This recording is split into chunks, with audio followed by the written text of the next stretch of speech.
అందరికీ నమస్కారం. Welcome back to my blog. ఇవాళ మన రెసిపీ వచ్చేసి ఉసిరికాయ రసం. ఉసిరికాయ రసం ఎలా తయారు చేసుకోవాలి నేను కంప్లీట్గా ప్రాసెస్ చూపించబోతున్నాను.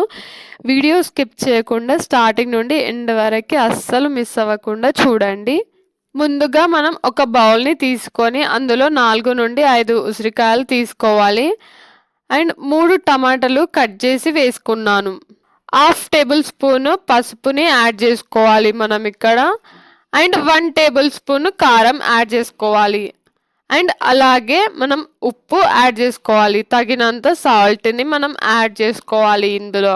అలాగే 1/2 టేబుల్ స్పూన్ అల్లం వెల్లుల్లి పేస్ట్ని యాడ్ చేసుకోవాలి. అండ్ అలాగే మనం కరివేపాకుని యాడ్ చేసుకోవాలి.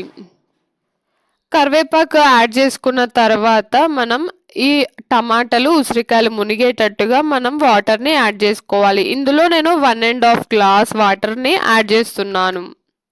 మనం ఇందాక వాటర్ యాడ్ చేసాం కదా, వాటర్ యాడ్ చేసిన తర్వాత మనం స్టవ్ వెలిగించుకొని ఈ బౌల్ని స్టవ్ పైన పెట్టేయాలి. ఇందాక మనం కారం ఉప్పు అన్నీ వేసాం కదా ఇందులో, అవన్నీ కలిసేటట్టుగా మంచిగా కలుపుకోవాలి.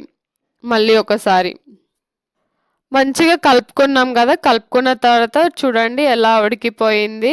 ఇలా ఉడకనివ్వాలన్నమాట. ఉసిరికాయల కలర్ కూడా చేంజ్ అయిపోయింది కదా, అలా కలర్ చేంజ్ అయ్యే వరకు మనం ఉడకనివ్వాలన్నమాట. వాటర్ మనం వేసిన దానికంటే కొంచెంగా తగ్గిపోతుంది. తగ్గిపోయేంత వరకు మనం ఉడకనివ్వాలి. ఇది తర్వాత స్టవ్ ఆఫ్ చేసేయాలి. ఇందులో మనం మళ్ళీ వాటర్ని యాడ్ చేసుకోవాలి. నేను 1.5 గ్లాస్ వాటర్ని మళ్ళీ యాడ్ చేసుకున్నాను అనమాట. ఇది పక్కన పెట్టేసి స్టవ్ వెలిగించి బాండి పెట్టుకొని అందులో 3 టేబుల్ స్పూన్ల నూనె వేసుకున్నాను. 1/2 టేబుల్ స్పూన్ ఆవాలు వేసాను. 2-3 కట్ చేసిన పచ్చిమిరపకాయలు వేసుకున్నాను. వేసుకొని మంచిగా ఫ్రై చేసుకోవాలి. మనం తాలింపులో వేసేయగానే అప్పుడే కొంచెం ఫ్రై అవ్వగానే వేసేయకూడదు పచ్చిమిరపకాయలు.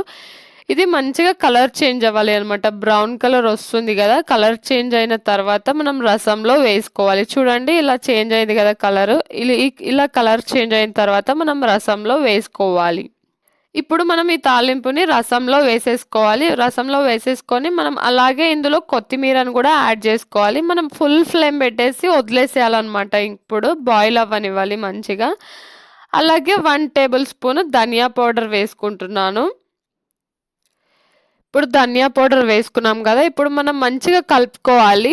కలుపుకొని మనం ఫుల్ ఫ్లేమ్ పెట్టేసి వదిలేసేయాలి. అలా వదిలేస్తే చూడండి ఎంత మంచిగా బాయిల్ అవుతుంది. ఇలా బాయిల్ అవ్వనివ్వాలన్నమాట. మంచిగా ఒక 5-6 మినిట్స్ మంచిగా మరగనివ్వాలి. మొత్తము మరగనిచ్చిన తర్వాత అప్పుడు స్టవ్ ఆఫ్ చేసేయాలి.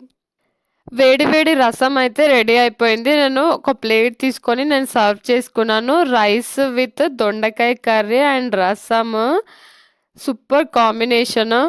మీరు కూడా ఉసిరికాయ రసంని ట్రై చేసి ఎలా ఉందో కమెంట్ చేయండి. మీకు ఎలా అనిపించింది ఈ రెసిపీ కమెంట్ చేయండి.